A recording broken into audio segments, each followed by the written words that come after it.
Merci d'être présent et moi je suis heureux de vous accueillir à cette partie publique du pôle animal puisque auparavant de 14h30 ou de 15h à 16h30 on avait les assemblées des filières et le pôle animal a la vocation d'avoir un regard plus large que les filières en tant que telles.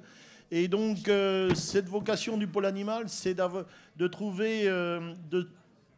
d'avoir une action tournée vers la création de valeur, une action d'experts.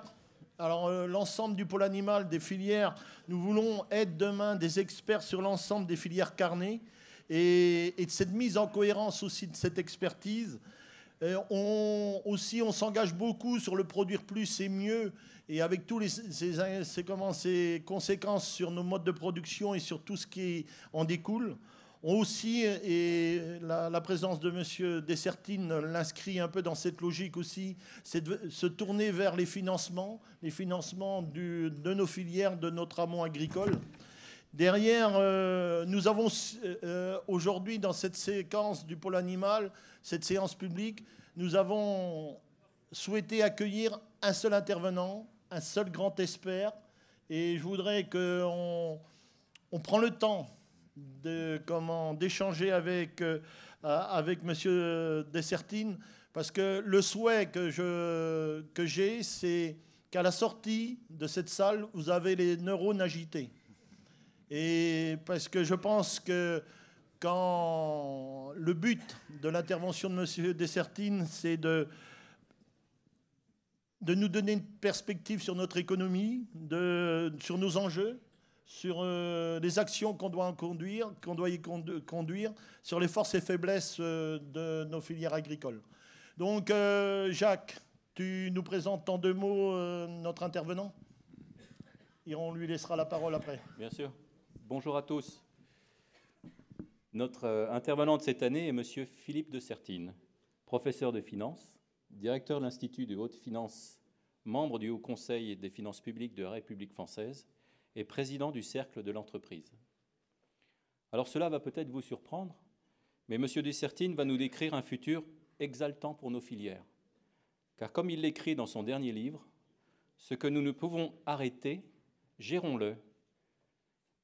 Participons autant que faire se peut à cette nouvelle révolution verte, au grand défi, celui de nourrir la planète et d'éradiquer les famines. Nous détenons les clés du succès. Mais dans une ambiance de crise financière, d'interrogation sur la future politique agricole commune, je parle déjà de celle de 2020, et de forte pression écologique, pas toujours raisonnable, il n'est pas évident pour nos éleveurs et nos industriels de garder le moral. M. Dessertine va nous présenter sa réflexion et surtout, comme nous le lui avons demandé, il n'hésitera pas à bousculer certaines idées reçues. Donc, M. Dessertine, je vous invite à nous expliquer que le monde de demain a déjà commencé. Allez-y. Oui. J'en profite pour vous dire qu'on a une partie de présentation de M. Dessertine et on aura un temps de questions. Donc, au cours de la présentation, mais commencez à noter les points qui peuvent vous interroger et qu'on posera à M. Philippe Dessertine. À vous. Merci. Merci beaucoup, Monsieur le Président. Merci à toutes et à tous de m'accueillir aujourd'hui. C'est vrai que vous me disiez, j'ai ma mission, la mission, vous m'avez mis la pression avant de rentrer en disant message positif. C'est vrai que toujours là, j'ai l'image qu'avait résumé un jour Yves Calvi dans l'émission C'est dans l'air en disant oui, Dessertine, c'est le croque-mort de Lucky Luke, le gars à la peau jaune qui est déjà en train de prendre vos mesures quand vous êtes bien portant en disant on n'est jamais trop prévoyant, quoi, hein. Donc, c'est pas du tout dans cette optique que je vais être ce soir. Et peut-être d'ailleurs, c'est facile de le dire, mais quand même, je me sens un peu des vôtres, puisque j'ai le cousin de ma femme qui est quelqu'un qui élève du cochon en Bretagne, qui m'explique depuis longtemps les problèmes que rencontre la filière. Je suis particulièrement intéressé par la Bretagne de ce point de vue. Il est dans le Porzay, vous voyez, il a un bel élevage qui fonctionne bien, mais avec évidemment toutes les fluctuations sur les cours que vous connaissez, on va dire, dans toutes les filières du monde aujourd'hui agricole. Donc peut-être vraiment percevez-le bien de cette manière. L'idée est de faire tomber les bouteilles d'eau et aussi peut-être effectivement de réfléchir à la manière la plus positive d'envisager le nouveau monde. Souvent, quand on dit le monde est en train de changer, les gens vous regardent gravement et vous disent « je sais, et mes enfants ne vivront pas comme moi ». Et souvent, quand ils disent ça, on sent qu'il y a quelque chose de triste et de pesant en disant nous avons vécu une sorte d'âge d'or et nos gosses, on a le sentiment qu'il va falloir qu'ils payent pour ça. On a le sentiment que finalement, ils vont avoir à gérer un passif et que les belles années sont derrière nous et ne sont sûrement pas pour eux. C'est quelque chose qu'on entend très souvent et quelque chose qui, je le répète, est exprimé vraiment pas de gaieté de cœur. Alors moi, je suis prof à la fac, j'ai des étudiants en face de moi, peut-être je vous en reparlerai tout à l'heure. Mes étudiants, ils me disent la même chose. Ils me disent « nous ne vivrons pas comme nos parents ». Mais quand ils disent ça, eux, c'est beaucoup moins tragique. Ils disent « et d'ailleurs, on n'a pas envie de vivre comme nos parents ». Et donc, de toute façon, nous allons probablement vers quelque chose de différent. Et ce quelque chose de différent, loin de nous paniquer, est peut-être au fond quelque chose qui nous exalte. Et nous espérons que les choses vont changer le plus vite possible. Pour essayer d'illustrer ça, je vous raconte l'histoire d'une histoire qui s'est passée ici à Paris il y a 3 ans, un peu plus de 3 ans, 2011. 2011, la France avait la charge au mois de novembre d'organiser le G20. Je ne sais pas si vous vous souvenez, ce G20 s'était déroulé il y a 3 ans, mais le temps passe tellement vite, on l'a oublié. Hein. Le G20 s'était déroulé à Deauville au mois de novembre, enfin à la fin de l'année. Comme tous les G20, cette année, si vous vous souvenez, à la fin de cette année, il était en Australie. Quand on organise le G20, au printemps, on organise le G8. Le G8 était organisé à Deauville au mois d'avril. Au mois d'avril, à Deauville, il pleuvait des cordes, il faisait très gris, il faisait très froid, l'atmosphère était glaciale. Et elle était glaciale aussi dans la salle du palais des Congrès de Deauville, où on parlait dépression, on parlait crise, on parlait récession, on parlait chômage, on parlait de la crise qui déferlait sur l'économie mondiale. Au mois de novembre, à Cannes, on espérait que ce serait mieux. Au mois de novembre, à Cannes, ce fut pire. Il faisait encore plus froid, il pleuvait encore plus fort. Et il faut bien le dire, la crise était encore pire à ce moment-là. On était dans une situation assez dramatique. Si vous vous souvenez bien, le dimanche précédent du G20, le Premier ministre grec avait annoncé un référendum en Grèce qui avait glacé tout le monde. On va dire les choses ont changé, mais enfin, on a des élections en Grèce là qui vont se produire aujourd'hui et qui sont pas loin de glacer tout le monde à nouveau.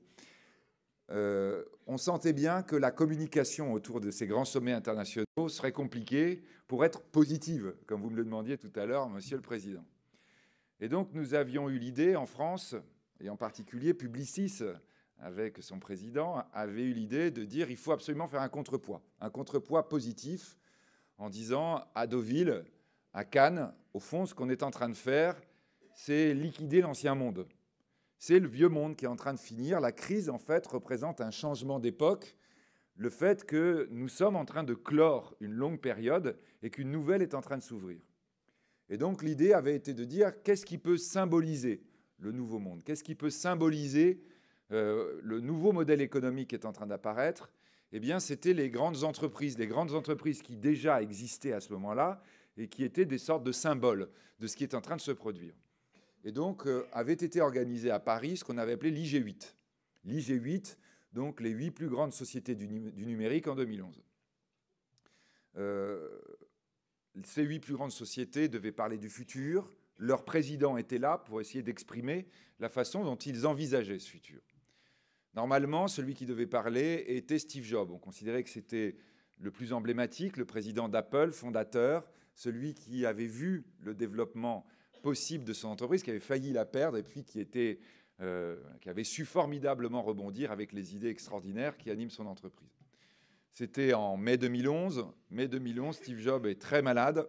Quand il est à Paris, il a un malaise. Il va disparaître quelques semaines plus tard. Et donc, vraiment, au dernier moment, il ne peut pas faire l'intervention qu'il avait prévu de faire. Et donc, les organisateurs paniquent. On est quand même avec un événement sur lequel on a fait venir toute la presse mondiale. Panique, cherche un remplaçant. Le remplaçant, on le cherche, on pose des questions, et finalement, c'est un jeune homme de 27 ans qui dit « Moi, si vous voulez, je peux être le speaker ». Ce jeune homme, il s'appelle Mark Zuckerberg. C'est le président fondateur de Facebook. La veille de l'ouverture, il dit « Moi, si vous voulez, je sens bien et je sais comment je vais parler. » Il n'y a pas tellement de choix. On dit « Bon, bah ok, vous y allez. » Déjà, le lendemain, quand il arrive au bas de la tribune, on a un peu de gouttes qui commencent à perler sur le front des organisateurs. Mark Zuckerberg est habillé comme la veille. C'est-à-dire qu'il a toujours son jean, ses baskets, son t-shirt et un sweatshirt avec une capuche. Il est au bas de l'estrade à l'amphithéâtre des Tuileries, donc pas loin d'ici. Les organisateurs lui disent « C'est possible, vous pouvez enlever au moins la capuche et le sweatshirt. » Il dit « Oui, non, pas de problème. » Donc, il monte. Donc là, M. Lévy, le président de Publicis, l'accueille. Et il dit voilà, je vais vous parler effectivement du nouveau monde. Et il commence en disant il paraît qu'en avril, à Deauville, il paraît qu'en novembre, à Cannes, vous parlez de crise. Et là, il rajoute virgule, vous les vieux. Donc là, question publicité, question choc, on était servis, les gens s'enfoncent un peu parce qu'il est vrai que dans l'amphithéâtre, la moyenne d'âge était légèrement supérieure à 27 ans. Il n'y avait aucun doute. Et donc, il commence à dire cette crise, c'est celle du monde ancien. C'est celle de ceux qui regardent derrière eux, celles qui ont un rétroviseur et qui ne regardent pour avancer que dans leur rétroviseur.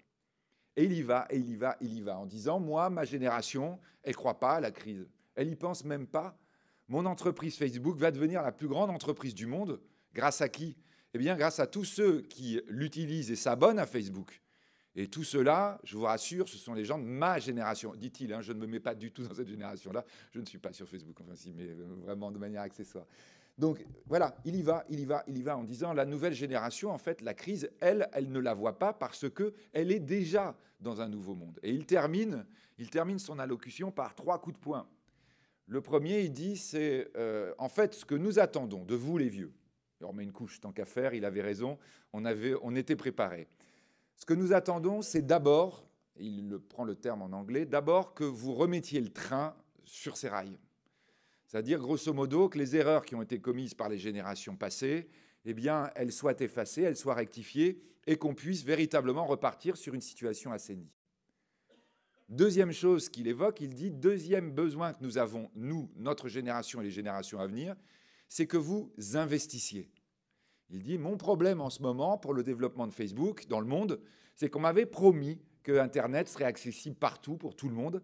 Et il dit, même dans les pays les plus développés, eh bien, il y a des grands bouts de territoire où la fibre optique, par exemple, n'a pas été installée et on n'a pas Internet. Du coup, c'est ça qui gêne mon développement. On a besoin que vous investissiez dans le futur. À l'époque, d'ailleurs, c'était en 2011, c'était il y a très très longtemps, il dit d'ailleurs, si je regarde l'argent que vous avez mis pour sauver les banques, et l'argent que représenterait un investissement massif dans le monde pour permettre l'accès à Internet, je me rends compte quand même qu'on n'aimait pas dans la même échelle. Et que l'investissement, c'est grosso modo 100 fois moins que ce que vous avez mis pour sauver les banques de l'ancien monde. Et puis il termine son allocution par le troisième coup de poing, mais au fond celui qui a fait le plus de bien, en disant la dernière chose dont on a besoin, la dernière chose dont moi j'ai besoin, Mark Zuckerberg, créateur de Facebook, c'est que vous, les vieux, vous ayez confiance. Vous ayez confiance dans la jeune génération pour inventer le monde qui lui conviendra. En disant, vous l'avez fait par rapport à vos aînés, nous sommes en train de le faire de la même façon, ayez confiance, pensez bien qu'il y a de la capacité, du rebond, de l'inventivité, tout autant dans nos générations arrivent que dans celles qui sont passées. C'était il y a une éternité, c'était il y a 3 ans. Nous sommes en 2014, 3 ans et demi après sa venue à Paris. Mark Zuckerberg a fêté ses 30 ans. Donc 30 ans, on va dire, il a quitté la vingtaine et il a eu un joli cadeau. Cette année, Facebook a acheté une entreprise qui s'appelle WhatsApp, qu'en France quasiment on ne connaît pas, qu'il a payé 19 milliards de dollars. 19 milliards de dollars, une entreprise qui n'existait pas en 2005. D'ailleurs, Facebook n'existait pas non plus en 2005. Nous sommes avec des entreprises qui sont extraordinairement valorisées, extraordinairement jeunes. 3 ans après, Apple est bien le vaisseau amiral de ce qu'on appelle GAFA. Google, Apple, Facebook, Amazon. Les 4, on va dire, les 4 pointes de ces entreprises nouvelles, mais qui sont rattrapées très très vite par tout un tas d'autres, LinkedIn, Yahoo, etc. Pour la première fois dans l'histoire des capitalisations boursières, la première capitalisation du monde, désormais, n'est plus ni une entreprise automobile, ni une entreprise pétrolière. C'est Apple. C'est Apple, cet Apple de feu Steve Jobs, qui n'en finit pas de croître, qui n'en finit pas de se développer. J'étais il y a quelques jours à New York, on rencontrait des analystes, et les analystes nous disaient, en fait, la mort de Steve Jobs a libéré encore de la créativité chez Apple. Il y a 3 ans, Apple n'aurait pas osé aller dans les directions qu'ils sont en train d'explorer et qui laissent à penser que Apple risque de rester longtemps encore la première entreprise du monde. Peut-être ces directions, juste comme ça, en passant, je vous les évoque, on ne parle que d'elles en ce moment dans le monde de la haute technologie. C'est ce qu'on appelle Apple Pay, c'est-à-dire le fait que demain, le téléphone portable va remplacer la carte de crédit. Apple a signé une convention avec Visa Mastercard. Et le deuxième élément, donc là, effectivement, là, c'est un président de banque qui vient de tomber dans les pommes. Et donc, le deuxième innovation extraordinaire, c'est Apple Coin, que là, Apple est en train d'envisager. Coin comme Bitcoin, ça veut dire monnaie. C'est-à-dire Apple, fort de sa trésorerie de 150 milliards de dollars aujourd'hui. 150 milliards de dollars, il pourrait s'acheter, s'il voulait, Total, il pourrait s'acheter PSA, il pourrait s'acheter L'Oréal, rien qu'avec leur trésorerie aujourd'hui.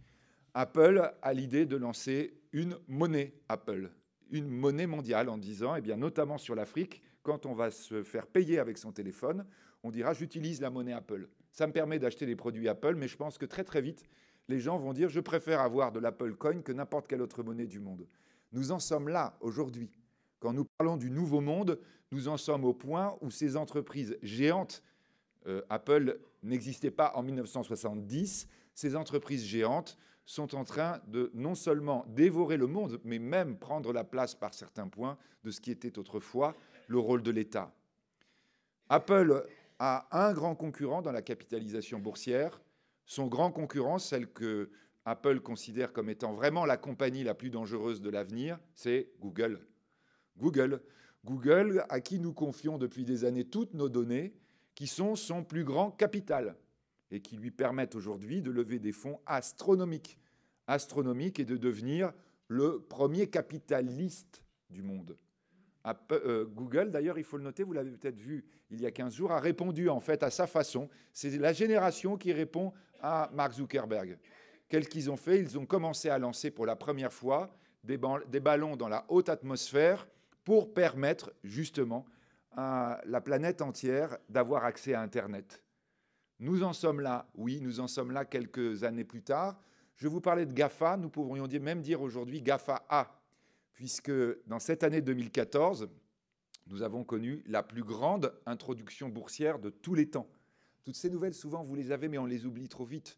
La plus grande introduction boursière de tous les temps, c'est une entreprise qui s'appelle Alibaba, qui est une entreprise des nouvelles technologies, qui va proposer une nouvelle façon de vendre sans boutique, qui va proposer aussi des nouveaux produits financiers sans boutique, sans banque. Alibaba a juste comme champ d'expérience la Chine. La Chine et très vite l'Inde. Eh bien, cette société, aujourd'hui, quand elle a voulu s'introduire en bourse, a levé le plus d'argent qu'on n'avait jamais levé dans une introduction en bourse de toute l'histoire. Nous en sommes là, 3 ans après. Même Mark Zuckerberg, en 2011, n'imaginait pas que les choses allaient aller si vite.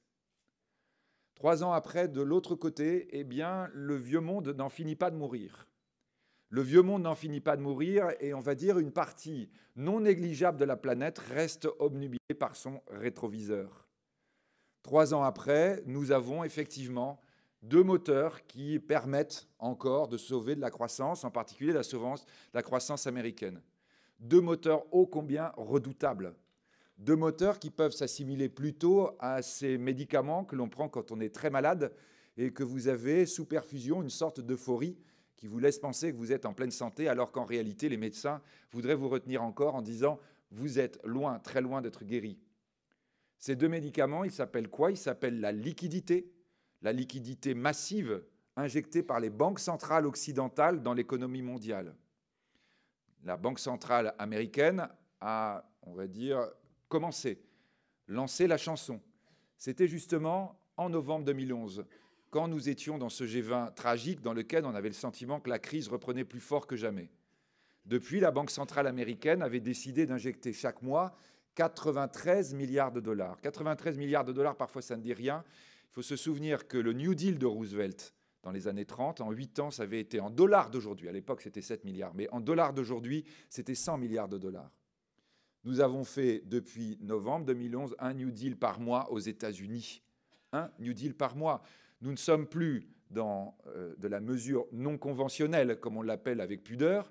Nous sommes dans la photocopie devant la banque du Monopoly. Vous voyez, mes filles, quand elles étaient petites, me disaient « Papa, pourquoi tu ne distribues pas tout l'argent de la banque? On ne ferait jamais faillite. » Je disais « Bah oui, mais sinon, c'est pas drôle, sinon il n'y a plus de règles. » Eh bien, maintenant, on a distribué tout l'argent de la banque du Monopoly et les Occidentaux ont décidé de mettre la photocopie en route et de sortir autant de billets de 50 000 qu'il y en aura besoin. C'est moins drôle.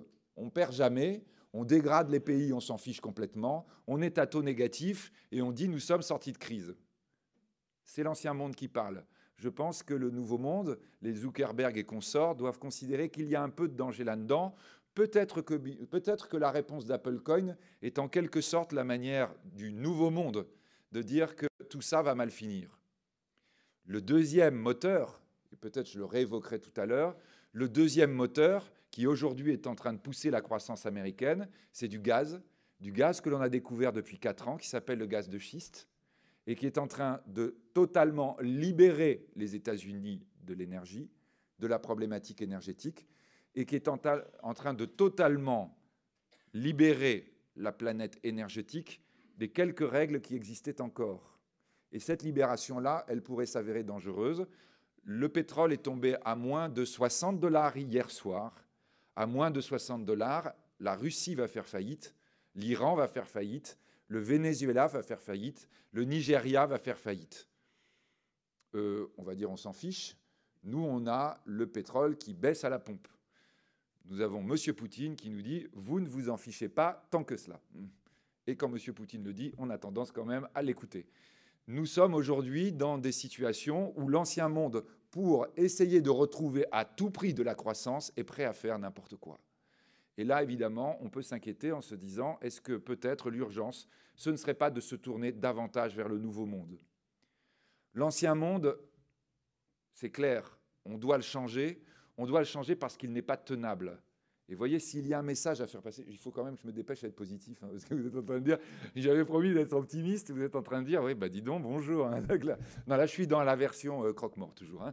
Mais quand même, il faut le dire aujourd'hui. Il faut le dire aujourd'hui, on est en 17 décembre 2014, il ne faut pas vous raconter d'histoire, il ne faut pas vous jouer du violon en vous disant que tout va bien.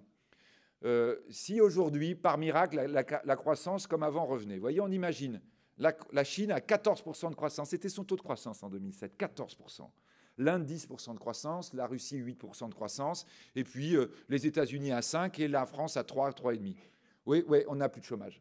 On n'a plus de chômage, tout va très bien, ça redémarre, tout est extraordinaire. La planète explose. La planète explose. Si jamais juste la Chine, la population chinoise commence à consommer comme un occidental, je ne dirais même pas comme un Américain, comme un Français. Vous voyez qu'ils ont le même équipement que nous en télévision, en climatiseur, en chauffage, en automobile, en ordinateur. Juste 1,3 milliard de Chinois qui deviennent des Occidentaux, la planète pète. On est bien d'accord que, là, quand je fais ce mauvais jeu de mots d'ailleurs, il n'est pas du tout question de parler des risques de pollution agricole. Nous parlons bien des risques de pollution industrielle, énergétique. Ce sont eux qui nous menacent. Ce sont eux qui nous menacent avant tout. La consommation, la production à outrance n'est pas tenable. Le modèle occidental n'est pas tenable à l'échelle de la planète. Il n'est pas tenable et la planète nous le rappelle sans cesse. Je sais, quand on fait des émissions à la télévision et qu'on cite le GIEC, immédiatement, on a des mails et des téléphones, des coups de téléphone et des courriers vous disant que vous êtes un vendu, un acheté, ce sont des gens non neutres, etc. Donc je ne vais même pas citer le GIEC, je vais juste dire que cette année, les catastrophes naturelles ont coûté 113 milliards aux sociétés d'assurance. Le chiffre est sorti aujourd'hui. Elles avaient coûté, il y a 15 ans, 4 milliards. Et que tous les ans, on voit le coût qui augmente, qui augmente, qui augmente. Et ça n'est pas fini. Ça veut dire quoi? Ça veut dire qu'il faut inventer un nouveau modèle. Ça veut dire qu'il faut inventer un nouveau modèle à l'échelle de la planète. Et là, vous voyez, quand parfois on rencontre ici ou là des gens qui vous disent « Non, non, mais tout ça, c'est dingue, il faut revenir comme avant, il faut se retourner vers la façon dont on fonctionnait. » En fait, le rétroviseur, c'est la seule façon de pouvoir vraiment gérer cette évolution-là. Alors là, juste, il faut dire quelques chiffres. Je ne vais pas vous en assonner beaucoup, je vais juste vous dire que nous sommes le 19 décembre 2014. 19 décembre 2014, nous sommes un peu plus de 7 milliards 200 millions d'habitants sur Terre. Un peu plus de 7 milliards 200 millions, vous l'aviez oublié, mais vous voyez, cette année, vous êtes très nombreux, dans le COP de France, c'est le reflet de l'augmentation de la population dont je plaisante. 7 milliards 200 millions, c'est, écoutez-moi bien, 1 milliard 200 millions de plus qu'en 1999, que tout au début de l'an 2000. Vous vous en souvenez, l'an 2000, c'était il n'y a pas longtemps. Eh bien, nous étions 6 milliards à l'époque. Nous avons gagné 1 milliard 200 millions, c'est l'équivalent de la population de la planète en 1850. On a gagné une planète en 15 ans de 1850. En 1950, vous voyez les fameuses 30 glorieuses, souvent les gens disent « Ah ben on voudrait bien que ce soit les 30 glorieuses à nouveau ». 1950, nous étions 2,5 milliards d'habitants. 2,5 milliards. C'est-à-dire nous sommes en train de multiplier par 3 depuis 1900. Il y a 3 terres, l'une à côté de l'autre. Et donc lorsqu'on était en train de regarder les solutions qui existaient en 1950, c'est simple, elles sont inapplicables aujourd'hui, inapplicables. Si vous regardez les solutions de 2000, de 1999, c'est simple, on ne parle pas de la même planète. Vous avez la planète d'aujourd'hui plus celle de 1850. Nous sommes avec une complexité croissante absolument incroyable. Juste la prévision démographique, elle est de 11 milliards en hypothèse basse à la fin du siècle, 16 milliards en hypothèse haute, 16 milliards d'êtres humains. Soyons clairs, ça n'est pas un problème. La solution n'est pas ce que peut-être certains d'entre vous sont en train de penser. Enfin non, je ne pense pas que vous disiez ça dans la salle. Mais il y a des gens qui disent ça aujourd'hui. Il nous faudrait une bonne guerre. Non, non, non, non. Ce n'est pas ça la solution. La solution, elle nous est offerte par la science. La science nous dit d'ores et déjà, aujourd'hui, ça n'est pas un problème. 11 milliards. La science d'aujourd'hui nous dit c'est gérable, 11 milliards d'habitants. Mais simplement, ce sera gérable avec la science. Ce n'est pas gérable avec, évidemment, on va dire, pour aller très très loin, les arcs et les flèches ou les haches en silex. C'est gérable avec les connaissances des 7 milliards, des cerveaux de 7 milliards 200 millions d'êtres humains. Juste comme ça, quelques chiffres rapides. 7 milliards 200 millions aujourd'hui, c'est à la seconde, vous m'entendez bien, à la seconde, 156 000 litres de pétrole brûlés, chaque seconde. Donc là, vous comptez depuis qu'on a commencé à parler, vous imaginez ce qu'on a brûlé depuis le début de cette intervention. C'est, dans le même temps, 136 000 litres d'eau.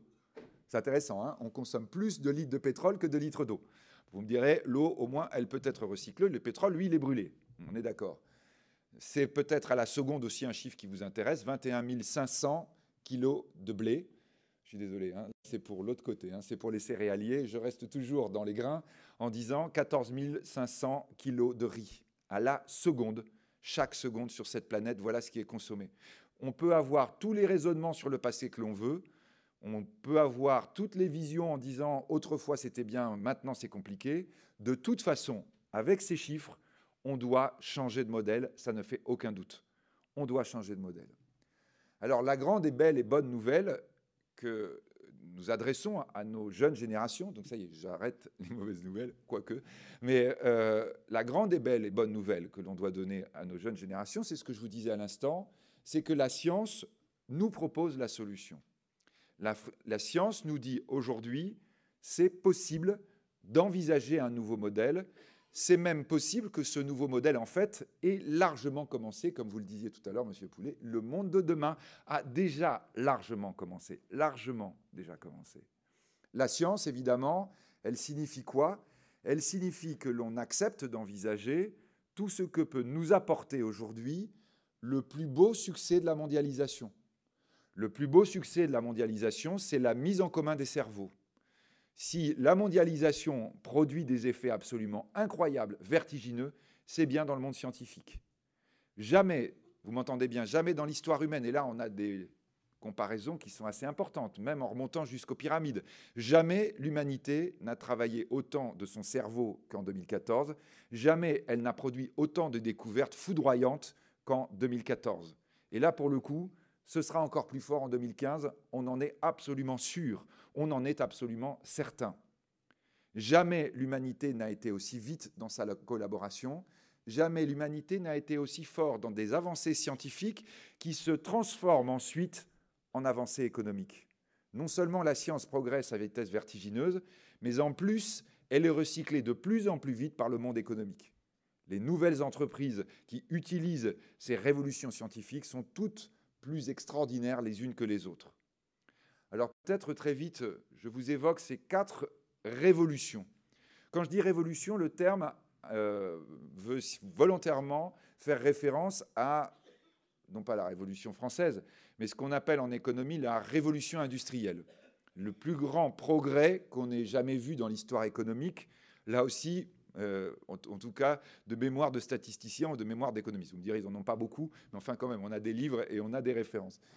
La révolution industrielle a complètement bouleversé le monde. Elle a d'ailleurs conduit pendant pratiquement un siècle et demi à ce que l'équilibre d'avant soit bouleversé. L'équilibre d'autrefois, c'était un équilibre démographique.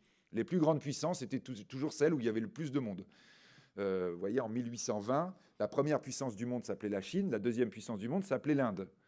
La révolution industrielle a fait que tout d'un coup, vous avez des pays beaucoup, beaucoup plus petits démographiquement qui deviennent les premières puissances du monde et qui vont le rester pendant pratiquement 100 ans. Cette révolution industrielle, on considère que les 4 révolutions que je vais vous évoquer est très légèrement inférieure à chacune d'elles. Nous avons aujourd'hui en marche 4 révolutions qui sont chacune plus foudroyantes encore que la révolution industrielle que nous avons connue au XIXe siècle et au début du XXe. Plus foudroyante encore. C'est vraiment pour essayer d'avoir une échelle, vraiment pour essayer d'avoir ou de se représenter ce que cela signifie, tellement cela est vertigineux. Ces 4, je vais les évoquer l'une après l'autre en m'intéressant à la 4e et dernière un peu plus longuement, puisqu'elle nous concerne. La 4e, c'est l'agriculture. L'agriculture est l'un des immenses champs de révolution scientifique, de révolution économique, qui est l'avenir de la planète. Je vais y revenir après, j'espère l'avenir de la France, j'espère l'avenir de l'Europe. Mais ça fait aucun doute, c'est un des 4 axes aussi importants que les 3 autres. Les 3 autres, quels sont-ils ? Les biotechnologies, l'énergie, le numérique. Regardons-les très rapidement. Le numérique. Le numérique, c'est probablement celui qui est le plus extraordinaire. Alors vous allez me dire, le numérique, oui, mais ça y est, on la connaît, la révolution numérique. C'est justement vos GAFA que vous évoquiez tout à l'heure, les entreprises de l'IG8. Non, non, ça c'était la première vague de la révolution du numérique. La première vague du numérique, quand le numérique était juste dans les réseaux d'information. Le numérique aujourd'hui est en train de révolutionner toute la perspective économique parce qu'il sort de l'information. Il est toujours dans l'information, mais pas uniquement. Il sort de l'information de quelle manière ? Par le fait que le numérique permet une gestion des données. Peut-être vous avez entendu cette expression que l'on appelle les big data, les données massives. Alors on en entend parler aujourd'hui, on entend des échos éloignés dans une tête d'épingle en termes de conséquences. C'est-à-dire lorsque vous passez avec un téléphone près d'une boutique et que le téléphone vous alerte en disant « Là, vous avez madame, non pourquoi madame, oui, les chaussures qui vous plaisent ou monsieur, la robe qui vous intéresse. » Oui, il faut chacun faire un cadeau aux autres, c'est Noël. Donc voilà, vous êtes aujourd'hui avec cette application des données, c'est-à-dire la possibilité de très vite comme ça représenter par exemple l'ensemble des manipulations que fait chaque individu sur ces appareils reliés au réseau. Mais ça, c'est en fait rien du tout. Absolument rien à côté de ce que permettent la gestion des big data, la gestion des données massives. Juste pour avoir une idée, vous voyez, quand se sont créés Facebook de Mark Zuckerberg, puis Twitter, Facebook et Twitter ont multiplié par 2 l'ensemble des données qui circulaient sur la planète. Les données, c'est tout, c'est absolument tout. Le téléphone, etc., les données bancaires. Juste Facebook et Twitter ont multiplié par 2 les données en circulation sur la planète.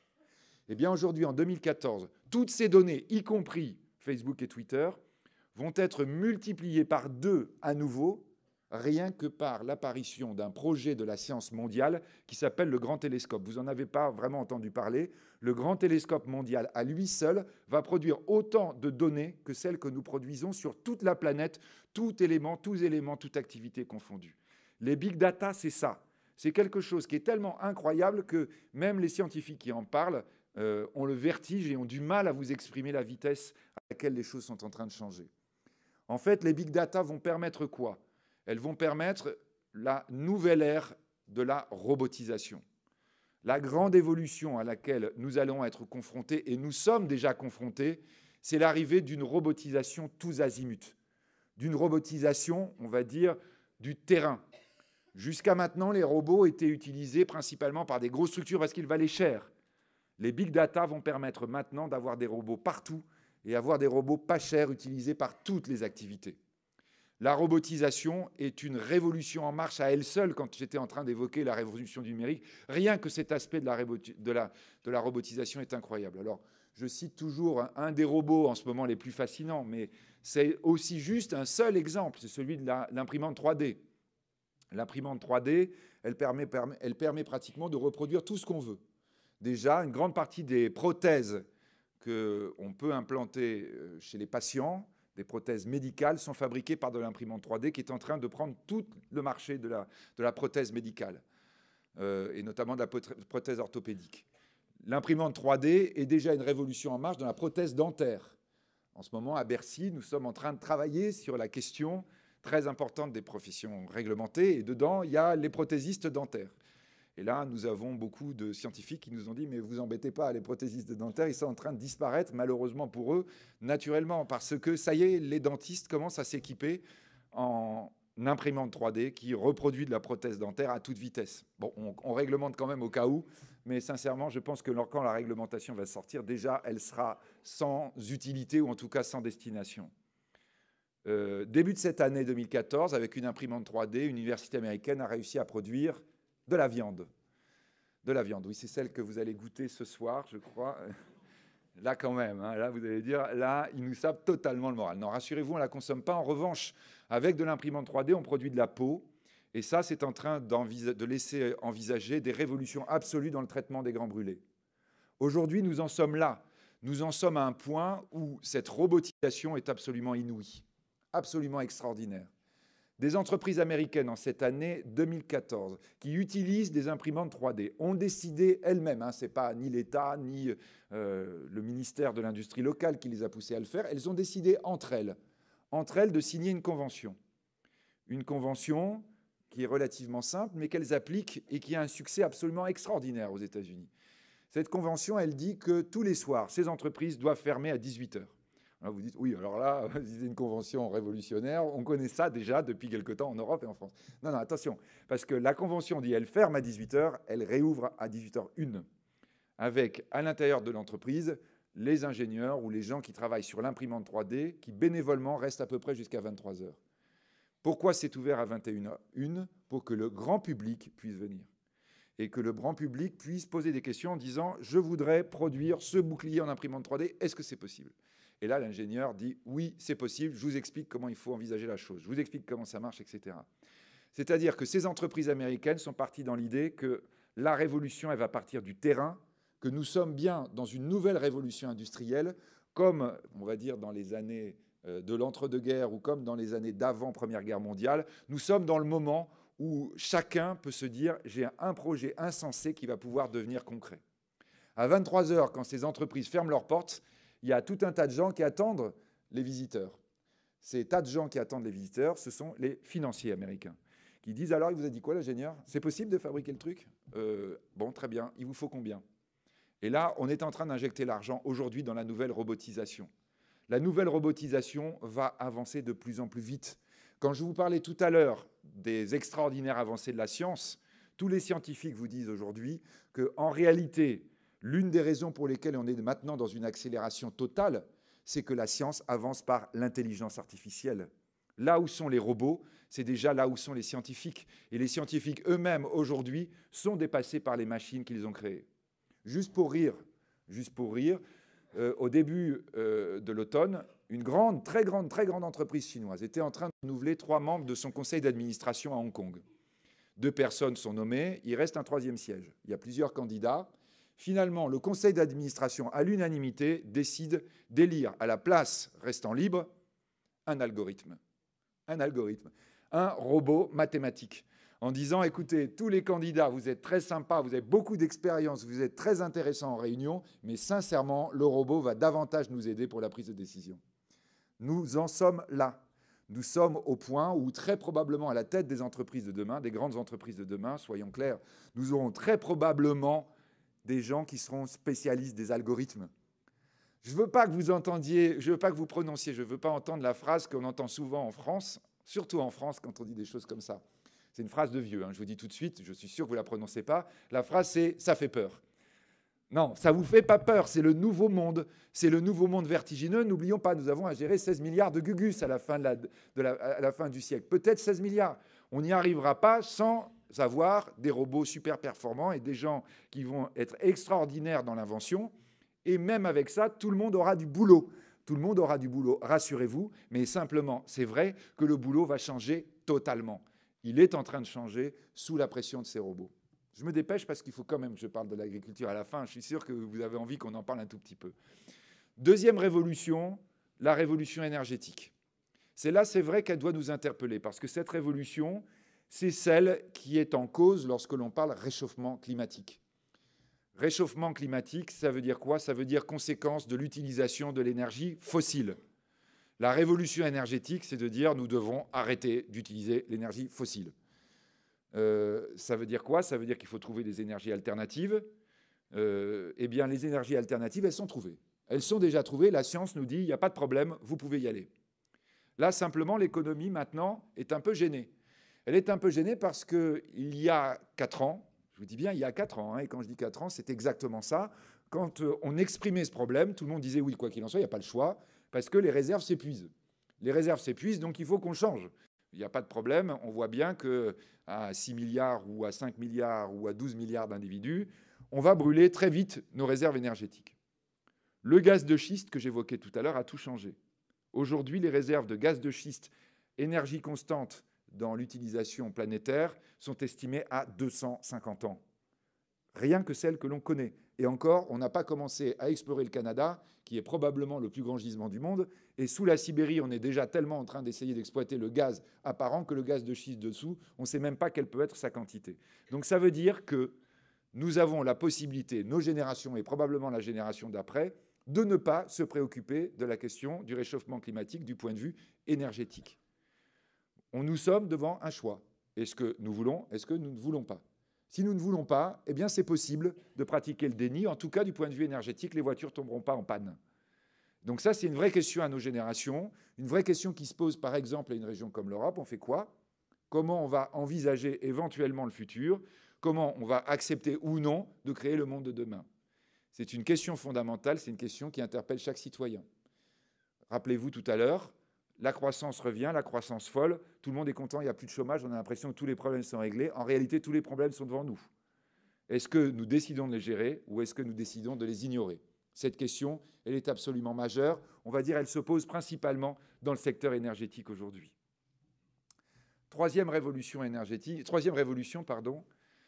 c'est celle qui est considérée comme aujourd'hui la plus prometteuse et celle dont on pense qu'elle va créer le plus d'emplois dans les 10 ans qui viennent. C'est donc celle des biotech. Les biotech, c'est, on va dire, le travail ou le résultat des avancées de la science en matière de la génétique. Les biotech, souvent, on les découpe en 3. Les biotech rouges, celles qui se rapportent à la santé humaine et animale. Les biotech rouges, notamment, s'appuient sur une découverte extraordinaire qui s'est produite en l'an 2000, annoncée à l'époque par... vous voyez, on dit souvent, cette découverte, c'est l'équivalent de la découverte de l'Amérique par Christophe Colomb, 1492. Il y avait le Portugal, il y avait l'Espagne. En 2000, vous aviez la Grande-Bretagne et les États-Unis. Tony Blair d'un côté et Bill Clinton de l'autre, qui était encore président pour quelques mois, qui annoncent le décryptage du génome humain. On considère que c'est l'équivalent d'avoir découvert l'Amérique. Ça va probablement bouleverser la planète, exactement comme le fait de s'être rendu compte un jour qu'en fait, il y avait une Terre de l'autre côté de l'Atlantique. Nous en sommes aujourd'hui, 14 ans après, beaucoup plus avancés, pourrait-on dire, que 14 ans après 1492. Nous en sommes déjà au moment où on se rend compte les extraordinaires potentialités pour les biotech rouges, par exemple en termes de soins, en termes de médicaments, mais même en termes d'événements économiques qu'il va falloir gérer d'un point de vue éthique. C'est-à-dire, par exemple, vous êtes aujourd'hui avec votre carte génétique, comment vous regarde votre compagnie d'assurance? Comment vous regarde votre employeur?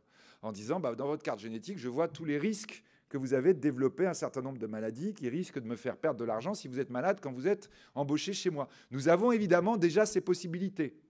Et ça veut dire qu'il va falloir réfléchir à la manière dont nous allons devoir gérer le monde de demain du point de vue éthique. Mais ces bouleversements, quoi qu'il en soit, ils sont absolument extraordinaires en termes de retombées, en termes de création d'entreprises. Google, que j'évoquais tout à l'heure, a annoncé cette année qu'ils achetaient toutes les biotech à vendre, où qu'elles soient dans le monde. Le président de Google a dit, sur toutes ces biotech que nous allons acheter, 99 sur 100 vont disparaître. Mais la seule que nous conserverons va nous permettre de dépasser Apple et de devenir la première entreprise du monde. Les biotech sont l'immense défi. L'immense défi dans les biotech blanches, celles qui se rapportent à la production industrielle. J'évoquais le robot tout à l'heure. L'autre grande révolution dans l'industrie sera l'utilisation des biotech, de la génétique, de l'analyse que l'on peut faire du point de vue scientifique, de l'ensemble des composantes de l'air, de l'ensemble des composantes des matières, de tout ce que la génétique peut apporter aussi dans l'industrie. Et puis la dernière des biotech, c'est celle qui nous intéresse le plus ici. Non, d'ailleurs, c'était plutôt la rouge, entre parenthèses. C'est ce qu'on appelle les biotech vertes, celles qu'on appelle les biotech agricoles. Les biotech rouges aussi, vous me direz. Les biotech agricoles, c'est-à-dire celles qui concernent justement l'ensemble des semences et les questions que l'on peut poser de ce point de vue. Aujourd'hui, la génétique est le premier segment de création de start-up dans le monde, après le numérique, mais en train de remonter très très vite le numérique et en train de devenir très probablement demain le premier créateur d'emplois dans le monde. Les biotech, il faut le dire, il faut le rappeler, sont un segment sur lequel la France est extrêmement forte. Nos scientifiques sont formidables. Nous allons avoir, par exemple, à Las Vegas, comme chaque année, une rencontre des biotech au début de cette année. Et nous allons avoir le problème que nous avons rencontré déjà les années précédentes, c'est-à-dire on est très très bon, nous, pour les pousses, voyez, pour le démarrage, c'est-à-dire commencer à semer la graine, on met de l'argent un petit peu des régions, machin, etc. Et la boîte se développe. Et puis après, elle va à Las Vegas ou elle va à San Francisco, où vous avez les grandes rencontres. Elle fait la présentation. Vous avez les scientifiques, je vous assure que malheureusement c'est vrai, vous avez les scientifiques français qui ont enlevé leur blouse blanche et qui expliquent sur un schéma comme ici ce qu'ils sont en train de développer. Ils sont très très applaudis. Et quand ils descendent l'estrade, ils retrouvent les mêmes gens que j'évoquais tout à l'heure à la sortie des usines. C'est les financiers américains qui leur disent « Votre projet est génial. Vous voulez combien ?» Oh, bah, vous savez, je viens de recevoir 6 millions d'euros de subventions en France. Ils vous regardent en disant « Non, nous, on vous propose par 100 millions. On pense qu'il faut au moins 300 millions non, pour démarrer. » Alors là, évidemment, le Français, il dit 300 millions d'euros. Ah non, c'est des dollars, hein, ça fait 250 millions d'euros. Ah bon, vous les avez demain. D'ailleurs, on a déjà votre terrain là à côté, parce que bien sûr, hein, évidemment, on va vous apporter l'argent, mais ce serait mieux que vous installiez à côté. Les grandes biotech françaises sont en train de se développer quand elles démarrent vraiment et qu'elles fonctionnent bien. Les 1% qui vont donner lieu aux géants de demain, eh bien, elles commencent à croître en France et elles partent se développer aux États-Unis. C'est ça que nous constatons aujourd'hui et c'est ça, évidemment, qui doit nous angoisser beaucoup, nous, Français, quand nous sommes en train de parler d'investissement. Et donc, j'en arrive à la 4e révolution, celle qui nous intéresse le plus, la révolution agricole. C'est le plus grand défi. Quand aujourd'hui on est en train de dire nous devons inventer un modèle économique humaniste, c'est évident que la première préoccupation que nous demandent les jeunes générations, c'est de nous préoccuper, de nourrir et d'abreuver en eau potable ces milliards de gens qui vont peupler la planète. C'est ça, évidemment, le premier défi. Et quand on va parler agriculture, quand on va parler humanisme, on va parler d'abord de cette question qui est celle par laquelle on doit commencer le raisonnement. On pourra parler de toutes les autres une fois qu'on aura résolu celle-là. Donc ça veut dire quoi, ça? Eh bien, ça veut dire qu'évidemment, l'agriculture, qui est en charge de ce défi, est considérée comme étant le secteur économique, on va dire, à privilégier entre tous. Sur toute la planète, tout le monde dit qu'il faut investir dans le secteur agricole. Attention, évidemment, il faut investir dans les nouvelles technologies, dans ce que fait la science du point de vue agricole. Lorsque vous regardez le nord de l'Europe, c'est pas loin d'ici, vous avez des gens qui sont mais plus qu'écolos et néanmoins plus que scientifiques dans l'agriculture. En disant, le défi, c'est évidemment de s'appuyer sur la manière dont la communauté humaine, la communauté des cerveaux est en train d'inventer des solutions. Inventer des solutions, inventer la technologie qui va permettre à l'agriculture de se développer. Aujourd'hui, on peut considérer que l'agriculture est l'un des 4 secteurs dans lesquels les nouvelles technologies sont le plus aujourd'hui appliquées et sont le plus sujettes à développement.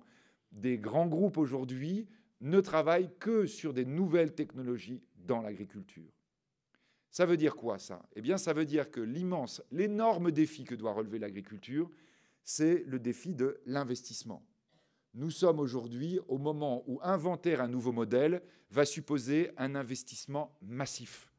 Un investissement comparable à celui que nous avons connu dans l'industrie quand est apparue la révolution industrielle. Je vous disais bien, nous sommes dans le même type de révolution.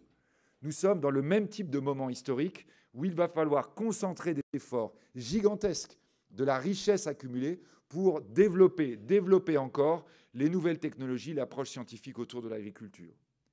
Parfois, cette révolution verte, alors le terme de révolution verte, évidemment, il est connoté dans l'opinion publique, parce que la révolution verte, c'est surtout celle des années 60-70, celle quand on travaille sur la manière d'augmenter les rendements, dont les scientifiques travaillent sur la façon d'augmenter les rendements. On dit bien à ce moment-là, c'est un des grands défis. Les agriculteurs ne sont pas nécessairement ceux qui ont demandé qu'on fasse ça. Mais on leur dit, voilà, les solutions qu'on a trouvées, les solutions sont chimiques, et elles vont poser, pour l'essentiel, elles vont poser un souci absolument majeur d'un point de vue économique, c'est qu'elles permettent l'augmentation des rendements, mais elles détériorent ou elles risquent de détériorer le terroir. La grande idée que nous avons aujourd'hui, la technologie agricole aujourd'hui, les recherches qui sont faites, c'est en disant on doit avoir des rendements de plus en plus élevés et on doit avoir non seulement un maintien du terroir en état, mais même, si possible, une amélioration. Nous devons avoir non seulement une préoccupation par rapport à notre génération, qui est de nourrir la planète, mais aussi une préoccupation par rapport aux générations futures, c'est-à-dire leur redonner un terroir en parfait état de marche, si vous me permettez ce raccourci rapide. On va dire que l'activité agricole aujourd'hui est bien plus avancée que l'activité énergétique. De ce point de vue, la révolution est très largement entamée. Alors évidemment, par rapport à cela, nous sommes en France et nous devons nous interroger. Où en est la France de ce point de vue? La France, c'est quand même le grand pays agricole mondial. La France, c'est le 2e pays le plus vieux du monde, le plus ancien. Le plus ancien, celui qui existe depuis le plus longtemps, c'est la Chine. Le numéro 2, c'est la France. Et la France, c'est connu par tous les petits écoliers du monde qui travaillent un tout petit peu sur la planète comme étant d'abord un pays qui s'est construit sur son agriculture. Il y a 30 ans, quand on disait Europe agricole, on disait c'est les Français. Quand vous étiez dans la Commission européenne sur la problématique agricole, vous aviez d'abord un Français qui parlait et les autres qui écoutaient, et après les autres qui prenaient la parole. C'était il y a très longtemps. Tout à l'heure, 3 ans, je disais c'était il y a longtemps, mais alors 30 ans, là, ça fait très longtemps. Parce qu'aujourd'hui, les Français, à Bruxelles, comme dans le monde, on les regarde un peu en disant « ouais, du point de vue agricole, c'est plus que ça a été ». La première agriculture européenne, celui qui parle le premier maintenant en matière agricole à Bruxelles, je suis désolé, ça fait mal de l'entendre quand on regarde et quand on est de ma génération, eh bien, c'est l'allemand. La première agriculture d'Europe est l'agriculture allemande. Vous êtes en train de comparer 2 terroirs, vous êtes en train de comparer, on va dire, 2 traditions, vous êtes en train de comparer 2 savoir-faire, et vous voyez l'agriculture allemande qui nous a dépassés. La deuxième agriculture, dans notamment les questions de l'élevage, c'est l'agriculture néerlandaise. Les Néerlandais, vous êtes en train de regarder le pays, la France, et vous êtes en train de dire, mais on est en train de faire quoi exactement? Dans un certain nombre, alors ce n'est pas dans cette salle, mais dans d'autres, nous sommes dépassés par les Espagnols, nous sommes dépassés par les Italiens. Et au niveau mondial, nous voyons que nous comptons de moins en moins. Alors la question, évidemment, c'est de dire, mais comment c'est possible? On est avec un défi qui est le défi économique, qui doit non seulement, évidemment, apporter des réponses, mais en plus créer de la croissance, créer de l'activité, créer des emplois de demain. Ce défi, on est positionné depuis des années, des décennies, je dirais des siècles. Et au moment où ça va être l'élément crucial, au moment où toute la planète va dire c'est maintenant qu'il faut concentrer les efforts là-dedans, eh ben la France dit ah ben non, moi j'arrête. Moi j'arrête parce qu'on en est quand même là. Le problème majeur de la France, si vous me permettez, alors vous voyez, je nous interpelle en tant que Français et éventuellement aussi en tant que, on va dire, spécialiste, en tout cas en ce qui vous concerne, spécialiste de la chose agricole. Le problème majeur premier de la France, c'est qu'elle doit faire face aujourd'hui à une sorte de divorce paradoxal entre sa population et son agriculture. Divorce paradoxal parce que l'agriculture est toujours considérée comme étant quelque chose de très important par l'immense majorité des Français. Je prends toujours cet exemple et je sais qu'il peut vous choquer, et je sais que je me suis fait secouer il y a peu de temps en le prenant, mais je l'assume tout le temps. C'est l'exemple du salon de l'agriculture. Salon de l'agriculture, vous avez toutes les télés, vous avez toute la France qui vient, tous les petits citadins qu'on amène. Les petits citadins, en ce moment, là, c'est Noël. Vous allez dans les magasins de jouets, allez voir ce qu'on offre encore à nos enfants de 2014. On leur offre exactement le même jouet que j'ai eu moi quand j'étais petit, c'est-à-dire la même ferme, exactement la même. C'est la même avec, vous voyez, une maison avec des volets rouges et la petite vache, les petits cochons, les petites poules, etc. C'est-à-dire qu'on offre la ferme du 19e siècle à nos gosses. Vous voyez, vous avez le petit garçon qui va dire à son papa, « Papa, tu m'offres ta voiture en miniature, s'il te plaît, pour que je joue avec ?»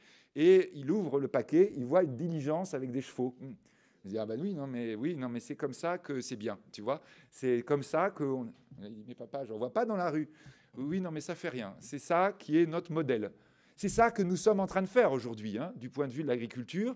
Nous allons voir à la porte de Versailles l'agriculture du 19e siècle. D'ailleurs, c'est tellement 19e siècle, les présidents de la République, qui sont les héritiers des rois de France, ils se font photographier tout le temps au salon de l'agriculture. Vous voyez, en disant, voilà, là, je suis dans le monde d'avant. C'est-à-dire, vous vous souvenez, quoi, l'affiche de Mitterrand, hein, la campagne avec le clocher, on entendait hein, la cloche qui sonne et les vaches qui meuglent le soir quand on les ramène à l'étable. Voilà ce que nous sommes aujourd'hui dans la logique agricole française. Et ça conduit quoi ? Ça conduit au fait que nous n'avons rien compris, et la France et les Français n'ont rien compris à la Révolution en marche.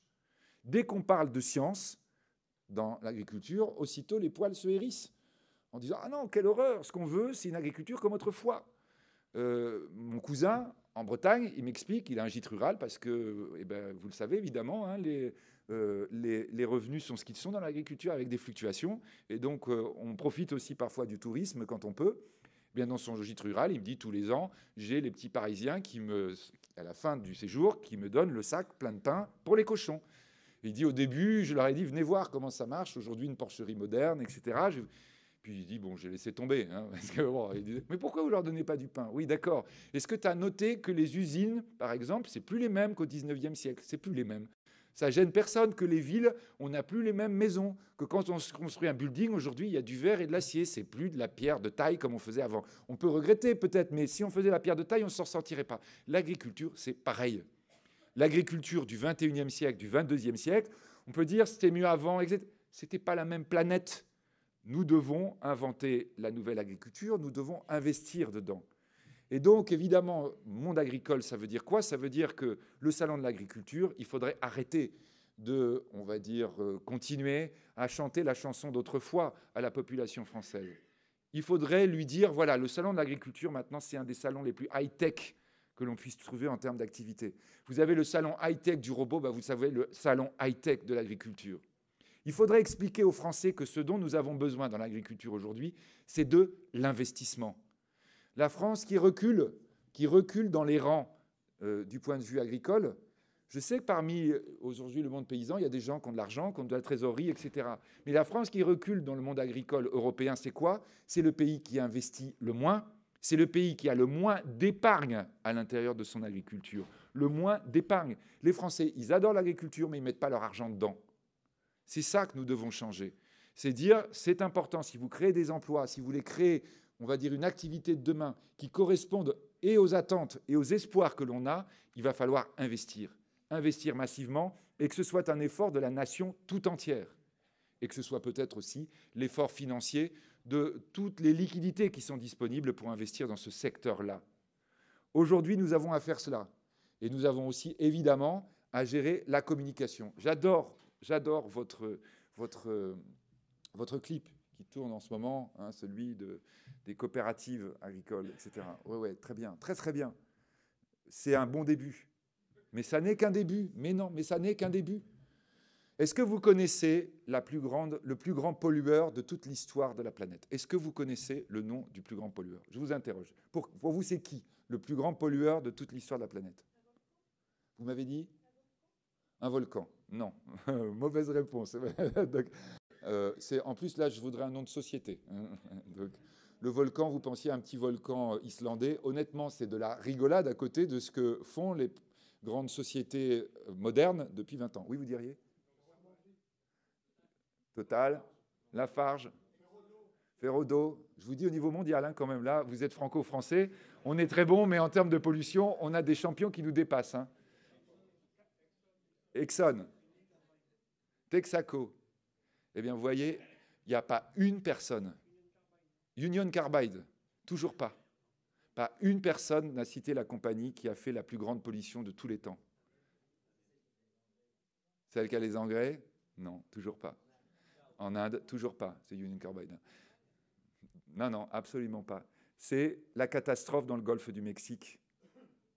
Eh oui, c'était BP. J'attendais même parce que je pensais que certains, comme on entend beaucoup, c'est Shell. Souvent on dit, ah oui, c'est Shell. Non, c'est BP. Pourquoi BP est le plus grand pollueur de toute l'histoire humaine et pourquoi personne ne le connaît? Parce que BP a dit, on va faire oublier notre nom. On va faire oublier l'événement. Alors, ils ont mis des milliards. Hein. Ça, je ne vous cache pas qu'ils y sont allés franco, mais ils ont réussi à ça. Donc, quand vous avez BP qui a réussi à faire oublier son nom à la planète entière, quand on est en train de parler d'un accident en termes de pollution, on va dire que les agriculteurs français, ils doivent réfléchir, alors peut-être pas à cette échelle-là, mais à dire comment se fait-il qu'aujourd'hui, les Français, la population française, les élus français, vous m'entendez bien, les élus, les députés, quand on leur dit il y a un problème de pollution en France, ils vont commencer par parler du P des vaches. Ils vont commencer, les députés vous parlent de ça. J'ai des députés, je ne dirais pas de région, mais pas loin d'ici, qui ont sur leur territoire de la chimie lourde, qui ont sur leur territoire de la production automobile, qui ont sur leur territoire, bon, ceux qui sont pas loin d'ici, ils commencent à voir, qui ont des raffineries de pétrole. Eh bien, quand vous leur parlez pollution, ils vous expliquent, mais vraiment, en plus de toute bonne foi, ces députés-là, aujourd'hui, que le problème, c'est quand même le problème de l'élevage. Alors, vous êtes en train de dire, écoutez, il y a peut-être un problème avec l'élevage, on est d'accord, mais ça n'a rien à voir avec celui de l'industrie lourde. Enfin, on est juste là dans une logique où la com est vraiment très, très bien faite par les uns, mais vraiment très, très, très mal faite par les autres. Nous avons à travailler la com. Nous avons à être pédagogues. Nous avons à expliquer que cette activité est vitale et que les Français doivent comprendre que c'est un enjeu absolument extraordinaire, que tous les autres Européens sont en train de faire des choses fabuleuses, en train d'investir, en train de dire c'est compatible avec, on va dire, une planète qui soit une planète de mieux en mieux et de plus en plus accueillante, mais que ça suppose qu'on change notre vision, on va dire, passéiste, pour ne pas dire autre chose. Nous avons à travailler là-dedans. Alors évidemment, ça veut dire quoi? Je vais conclure là-dessus, pour qu'on ait le temps de poser quelques questions, pour que vous ayez le temps de me critiquer, m'attaquer autant que vous voulez. Je vais conclure en disant, ça veut dire quoi au niveau français?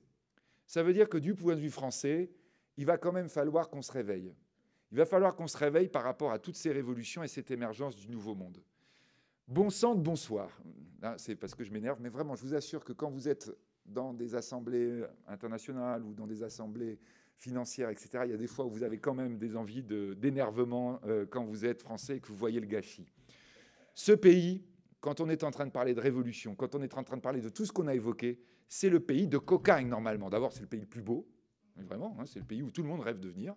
Bon, objectivement, non mais objectivement, mais c'est même pas objectivement, c'est le pays où vous avez un plus grand afflux touristique. Vous avez plus de touristes en France qu'en Espagne, le numéro 2, ou qu'aux États-Unis, numéro 3. Mais quand je dis plus, c'est carrément le double. Et on se demande pourquoi parfois, parce que vous êtes à Roissy, vous prenez le RER, et vous voyez les touristes dedans, vous dites, bah dis donc, il faut vraiment que le pays soit beau, hein, pour qu'ils soient motivés à ce point pour venir nous voir. Bon, enfin bref, passons.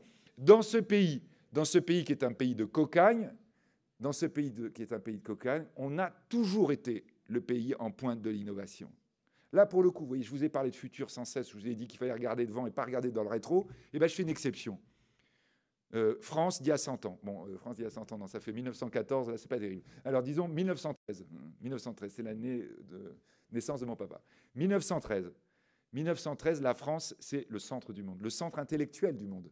Tous les grands artistes qui vont inventer l'art du XXe siècle sont en France et principalement à Paris. Vous avez Picasso, vous avez Diaghilev, vous avez Modigliani, vous avez Soutine, vous avez aussi des Français d'ailleurs, hein, vous avez Cézanne et des gens comme ça, vous avez Émile Gouet, vous avez tout un tas de gens qui vont être en fait aujourd'hui les phares du monde moderne. en même temps à Paris, en même temps en France, vous avez des jeunes ingénieurs. Des jeunes ingénieurs, c'est-à-dire des équivalents de Mark Zuckerberg d'aujourd'hui. La plupart, ce sont des Français, les Mark Zuckerberg de l'époque. Ils s'appellent Citroën, ils s'appellent Peugeot, ils s'appellent Morane. Vous voyez, en 1910, la première industrie aéronautique du monde est française. L'avion a volé pour la première fois en France en 1892. 10 ans après, les gamins français sont en train de monter des usines.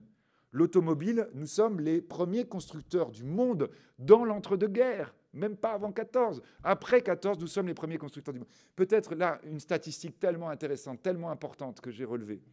La France, avant la Première Guerre mondiale et dans l'entre-deux-guerres, est le premier débouché en volume, en nombre, je ne dis pas en pourcentage, en volume, en nombre, des vendeurs de tracteurs. La mécanisation des campagnes, elle se fait avec les jeunes paysans français. Les jeunes paysans français de l'époque, ils sont totalement dans la logique du progrès, totalement dans la logique de l'évolution, beaucoup plus que n'importe quelle agriculture du monde. La France, c'est ce pays où on a le droit de tout oser, où on peut prendre tous les risques intellectuels, industriels, économiques. C'était 1913. Qu'est-ce qui s'est passé depuis ? Qu'est-ce qui s'est passé depuis ? Cette France qui ose, elle avait mis en 1789 la Déclaration des droits de l'homme dans sa Constitution. C'est quand même ça, sacrément gonflé. Personne n'avait osé faire ça avant. Tous les hommes naissent égaux et libres en droit.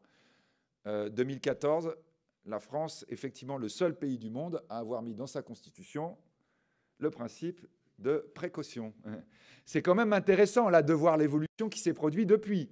C'est-à-dire principe de précaution. Vous pouvez me tourner comme vous voulez en disant « oui, non, mais c'est bien quand même qu'on réfléchisse. Vous voyez, quand ça fait peur, qu'on y réfléchisse avant. » Oui, mais sauf que moi, je traduis le principe de précaution.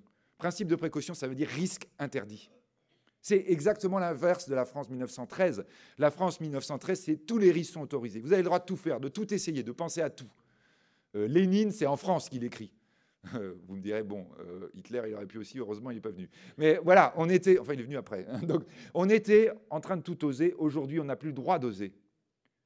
Un pays dans lequel on dit le risque est interdit, dans lequel le risque n'est pas pris, c'est un pays qui est vieux. Vous pouvez dire tout ce que vous voulez sur notre démographie en disant « oui, on fait beaucoup d'enfants, etc. » Je suis désolé. Quand le risque n'est pas autorisé, le risque, c'est la jeunesse. Si on ne prend plus de risques, on est vieux. Et on peut être vieux très jeune. À l'inverse, je vous rassure, par rapport à ceux de ma génération et ceux d'avant, on peut être jeune très vieux aussi. Tant que vous prenez des risques, vous êtes jeune. Tant que vous ne prenez plus de risques, vous êtes vieux. Et ça peut arriver très tôt. Aujourd'hui, la France est un pays qui a refusé le risque. Et comme par hasard, où toutes les révolutions que nous évoquons, nous sommes en train de les rater les unes après les autres. Quand j'évoquais tout à l'heure l'IG8 de 2011, quand on avait voulu envoyer les cartons d'invitation et qu'on regardait quelles étaient les adresses, il n'y en avait aucune, évidemment, en France. On a fait venir Orange quand même, évidemment, en disant bon, il faut un régional de l'étape. Mais enfin, même Orange, il nous disait oui, enfin, IG8, nous, bon, vous voyez. Là, en France, cette année, je vous disais 19 milliards WhatsApp. La France, elle consacre 13 milliards à racheter une entreprise de téléphonie cette année. Le téléphone, c'est-à-dire là, on est totalement dans l'ancien monde, quoi. Ça, il n'y a pas de risque, ça c'est sûr. Vous dites, oui, on a un réseau, on est sûr là que ça va rapporter. Oui, d'accord. Juste, tu te trompes de monde, tu te trompes d'année, tu te trompes de siècle. C'est ça que fait la France d'aujourd'hui. La France d'aujourd'hui, les Américains, quand ils se moquent, ils disent « ah oui, CAC 40, oui, vos grandes entreprises. CAC 40, oui. 40, c'est minimum 40 ans, c'est ça pour rentrer à la cote. » Et oui, évidemment, ça fait mal. Moyenne d'âge des entreprises du CAC 40, 110 ans. 110 ans. Tout à l'heure, ce que je vous disais, c'est que la plupart des grandes entreprises du monde sont nées après l'an 2000. Donc, effectivement, vous n'en avez aucune française. Au passage, aucune européenne. Aucune européenne. C'est un problème pour l'Europe, c'est un problème pour la France, c'est un problème pour la France, c'est un problème pour l'Allemagne. Nous sommes tellement sur notre ancien monde, nous sommes tellement sur notre ancienne vision que, évidemment, nous sommes en train de nous tromper d'époque. Et que parfois, les jeunes talentueux, ils ont tendance à partir. Ils ont tendance à partir, pourquoi ? Parce qu'ils ont la trouille. Ils ont la trouille, cette trouille que nous leur inculquons pratiquement depuis leur enfance. Moi, les jeunes, je les ai en face de moi dans les amphis. Ils ont 18 ans, ils sortent du bac. Et je l'ai vu sur mes propres enfants, à quel point nous les avons traumatisés. Traumatisés au point, d'ailleurs, que pour beaucoup, et je le sais dans ma famille, que quand il s'agit de reprendre des exploitations, on leur a tellement fait peur qu'ils n'ont même plus envie de le faire non plus. Alors vous me direz, il y a des exceptions, on est d'accord. Mais quand même, hein, en moyenne, on a quand même vraiment ce problème. Là, mes cousins, les cousins du côté de ma femme, ils exploitent la terre depuis 800 ans dans le Porzé. Et bien là, c'est la première génération, on se dit, bah zut, on risque de ne pas avoir quelqu'un qui va continuer. Il se passe quoi? Comment ça se fait? Un gamin français, quand il rentre à l'école à 5 ans, quand il est à la maternelle, on lui dit « l'année prochaine, tu dois apprendre à lire ». Et là, le gosse, il se dit « ouïe, aïe, aïe, là, l'année prochaine, je vais arrêter de lire ». Un gamin, quand il est en CE1, il vient d'apprendre à lire, enfin, il a essayé, on lui dit « maintenant, tu sais, grosso modo, tu peux avoir un cataclysme, c'est-à-dire après ta vie est foutue, tu peux redoubler ». Le gamin est tétanisé de trouille en France. Il est en 6e, on lui dit « tu sais, il y a la filière professionnelle ». C'est vraiment les gens qui réussissent pas bien, la filière générale. Il comprend qu'il y a un truc de raté, il y a un truc peut-être qui peut réussir. Un gamin à 11 ans en France, on a fait les études qui sont absolument glaçantes. Il ne comprend pas ce que c'est que le président de la République, il ne comprend pas ce que c'est que le pays, il ne comprend pas ce que c'est la nation, il ne comprend pas ce que c'est qu'une entreprise, alors mais même pas presque. En revanche, il y a un mot que 95% des enfants savent définir, c'est le mot chômage. Le gamin, on n'arrête pas de lui dire, si tu ne travailles pas, tu seras au chômage. Il est sans cesse en train de dire si ça ne marche pas, eh bien, ça va être la catastrophe.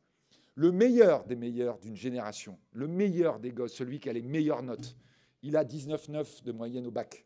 Ses parents, pendant l'été, lui ont offert tout ce qu'il voulait. Évidemment, il a donné quand même des satisfactions. Il est formidable, il va être l'élite de la nation. Il arrive dans les meilleurs prépas de France. Les meilleurs prépas à Paris au mois de septembre ou ailleurs dans les grandes villes de France. Au mois de septembre, il va avoir son premier examen. Son premier examen, ça s'appelle une colle. Eh bien, c'est une colle, c'est du grec, mais quand même une colle.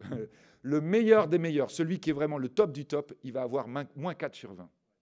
Il n'a jamais eu une note comme ça, il ne savait même pas que ça existait, moins 4 sur 20. C'est-à-dire qu'on lui dit maintenant, bienvenue dans le vrai monde. Hein. Tu as cru que tu étais arrivé, tu vas voir qu'il faut en baver pour y arriver. Alors je suis d'accord qu'il ne faut pas décrire les choses de manière trop positive.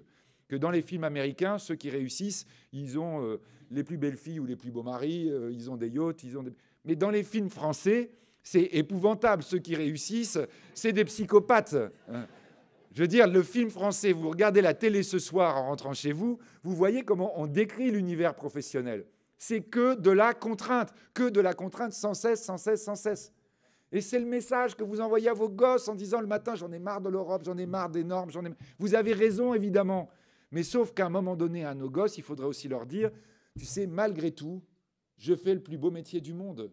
Malgré tout, mon métier, quand je le fais, je l'adore. Et si ma vie était à refaire, je la referais pareil. Même s'il y a des difficultés, effectivement, de temps en temps. Mais quand même, le matin, quand je me lève ou quand je regarde ce que j'ai fait de mon boulot, eh ben, je peux être fier de moi. Je vous propose, et je le fais à chaque fois, quels que soient les gens que je rencontre, que quand vous sortez de cette salle, vous preniez votre téléphone et vous passez un coup de fil à un jeune. Vous passez un coup de fil à un jeune et vous lui dites ça. Vous lui dites, tu sais, il y a un truc que je t'ai peut-être pas assez dit. Il y a un truc que peut-être tu n'as pas suffisamment compris. J'ai eu ce problème avec mes propres enfants. C'est que mon boulot, ma vie professionnelle, je l'adore. Et que même si, à la limite, on va nous changer l'âge de la retraite, moi, je ne considérais pas nécessairement que c'est une catastrophe. Parce que, effectivement, mon boulot, c'est ma vie. Là, quand vous allez être au téléphone, vous allez sentir le traumatisme. Vous allez avoir un blanc. Le jeune, il va vous dire, tu sors d'où, là? Donc, vous allez dire, bah, je sors d'une réunion. Ouais, t'as bu quoi, hein? Probablement, ça va être sa deuxième. Bon, si vous avez des habitudes inavouables, il va vous dire, t'as fumé quoi? Vous allez vous rendre compte à quel point il est traumatisé. Il est traumatisé. Et que quand vous allez lui dire ça, non, mais il faut que je te parle sérieusement. Vraiment, ma vie, c'est ça. J'ai vraiment un jeune encore, il y a peu de temps, qui m'appelle, qui me dit que je ne connaissais pas. Il me dit, je voudrais vous rencontrer, j'admire. Je le rencontre, je lui dis, voilà, bon, il était à la fac. Je lui dis, voilà, ben voilà, c'est ma vie, effectivement, ma vie est passionnante, machin. Il me dit, mais vous travaillez combien d'heures par jour? Donc, bah, je lui dis, ça dépend, oui, jusqu'à 14 ou 15. 14, 15 heures? Et vous êtes heureux? Bah, je dis, oui, je suis heureux. Et alors, le gosse, il me dit, mais c'est la première fois que j'entends ça. Et là, je me suis dit, mais voilà où nous en sommes aujourd'hui en France. Le problème, c'est que nos gosses, ils sont tellement persuadés que c'est l'enfer, le bagne, l'univers professionnel, qu'effectivement, ce qu'ils cherchent, c'est à tout prix essayer de se protéger, à tout prix essayer, on va dire, de passer autant que faire se peut cette période entre le moment où ils ont commencé à travailler et le moment où ils vont être à la retraite. Ils ont bien conscience que ça va être très, très tard. Et en se disant, si je peux échapper au traumatisme, eh bien, ça ira bien. Donc, je crois, vous voyez, que quand on est en train d'entendre nos gosses qui nous disent « Non, non, je ne veux pas vivre comme vous », ce qu'il faut leur dire, c'est dire « Ouais, tu ne vivras pas comme nous parce que de toute façon, il n'y aura pas le choix. Ton monde, tu vas l'inventer. Ça va être du boulot, on ne te le cache pas, mais le boulot que tu vas faire, tu verras, et notamment dans le secteur agricole, eh bien, c'est un boulot absolument génial. Je n'ai pas travaillé comme avaient travaillé mes parents, mes parents n'ont pas travaillé comme avaient travaillé leurs parents à eux-mêmes, mes grands-parents, eh bien, ça sera pareil pour toi. Il y a des inventions devant nous qui sont absolument formidables, mais si tu acceptes de t'investir et qu'on investisse avec toi, eh bien, probablement que le futur, réellement, sera radieux. Je vous remercie.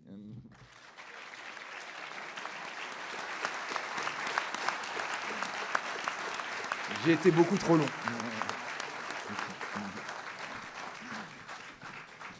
Monsieur Dessertine, je vous remercie de cette présentation et je pense que quand je disais qu'il fallait qu'on sorte avec les neurones agités, je pense que vous, les uns ou les autres, vous pourrez le mettre à profit ce soir. Et surtout, si les uns les autres, on est capable de dire le métier qu'on fait, c'est un beau métier, eh bien ce monde-là va changer. Et alors c'est pour ça qu'on a quelques minutes, puisque le ministre il nous rejoint vers 18h30, 18h35. Ouais, ben, écoutez, je vous laisse la parole si vous avez quelques réactions ou quelques questions. Et profitons de cette présence. Ils veulent voir le ministre. Hein, non, non. Il ne faut pas rigoler. Non, il y a... Non, il y a... Oui, vous avez parlé de l'amour du travail. Excusez-moi, on aurait pu inviter le ministre à venir finir avec écouter monsieur Dessertine. Excuse-moi, Luc. Oui, vous avez parlé de l'amour du travail, vous avez parlé de... Ici. Vous avez parlé qu'il fallait aimer son boulot. Nous, en tant qu'agriculteurs, on aime bien notre boulot. J'ai été surpris que dans cette déclinaison-là, vous ne parliez pas de ceux qui gagnent de l'argent. Parce que quand on est aux États-Unis, ceux qui gagnent de l'argent et qui réussissent, on les met en avant et on leur dit c'est bien d'entreprendre. En France, celui qui réussit, il y a plutôt tendance à se cacher parce qu'on lui dit toi, on va te taxer, on va te mettre les pires choses du monde. Est-ce que c'est pas aussi ça qui casse un peu l'esprit d'entreprise en France? Alors, donc de réponse. La réponse, oui, évidemment. J'étais l'autre jour avec un jeune de 30 ans. Donc je traîne un petit peu, que je veux montrer comme une bête de foire. Vous voyez, il habite en Californie, dans la Silicon Valley, depuis 9 ans. Il y a créé, enfin, il y a une première boîte qu'il a apportée en Silicon Valley, qu'il a revendue pour $6 millions pour lui. Et les $6 millions, il les a remis dans sa nouvelle boîte. Il vient de lever $200 millions. Il vient d'embaucher 40 personnes. Et on était en train de le présenter dans une salle comme ça. Il est formidable. Il est en train d'inventer des applications numériques extraordinaires, français, donc totalement français, jeune ingénieur. Et effectivement, il y a des gens qui lui disent dans la salle « Mais comment vous avez une bonne ambiance dans vos équipes? Enfin, on voit les films, c'est incroyable. On rêve d'y aller. Comment vous faites ?»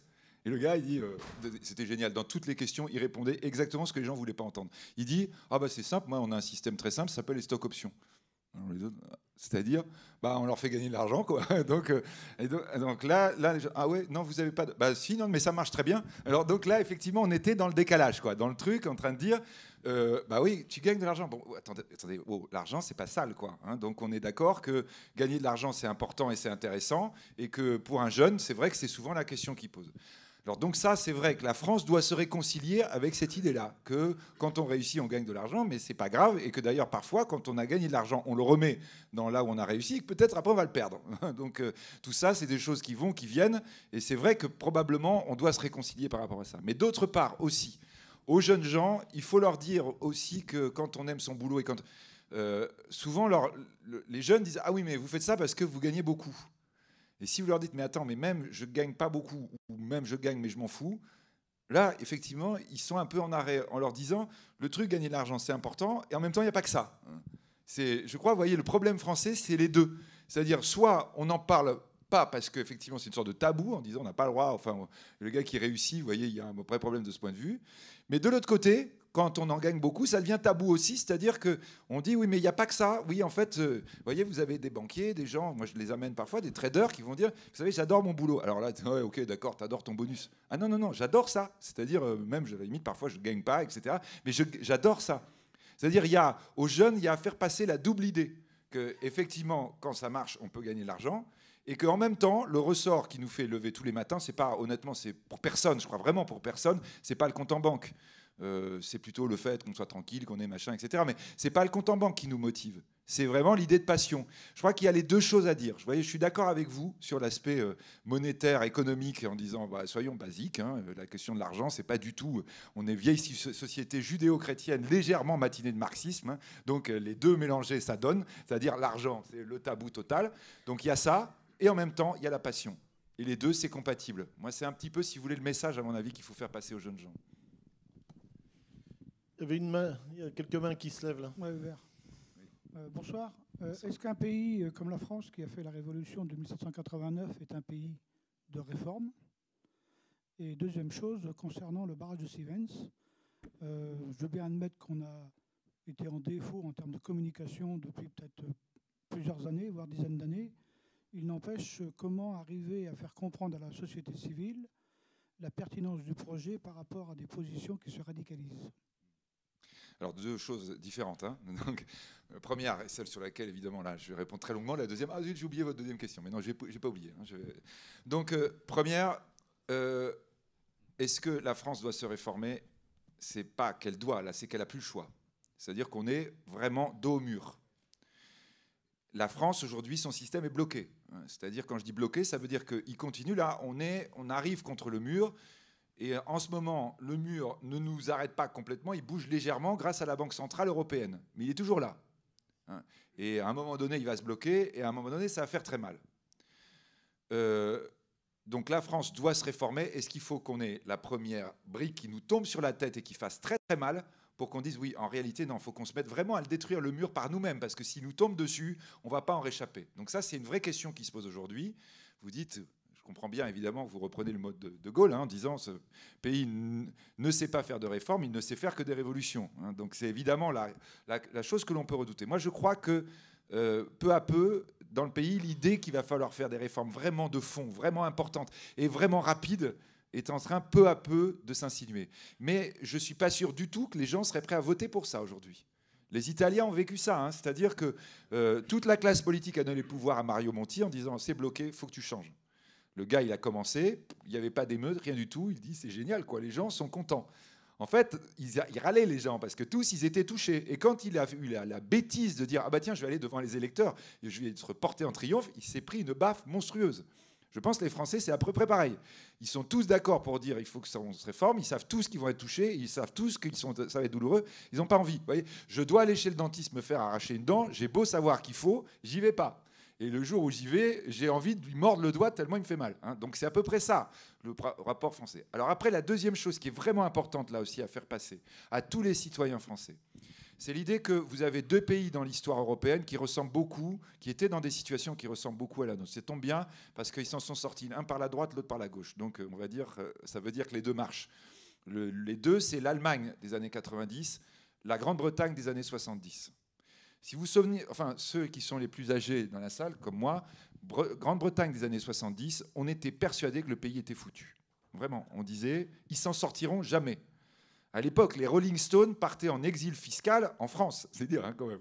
Hein, donc, ils étaient venus sur la Côte d'Azur. Bon, on les avait quand même fini par les virer parce qu'il y avait le problème fiscal, mais il y avait le problème justement de la fumette. Hein. On avait dit, voilà, là, vous commencez à exagérer, les cocos. Hein, donc ça, c'était la Grande-Bretagne des années 70. L'Allemagne des années 90, totalement bloquée. On disait c'est l'homme malade de l'Europe, mais même dans les congrès européens, on disait c'est l'homme mort de l'Europe. On lance les réformes un peu partout dans les deux pays. Bon, Thatcher et Schröder, hein, donc ça rime, c'est pas tout à fait la même approche, mais c'est quand même à chaque fois des logiques de réforme extrêmement dures. Extrêmement dures.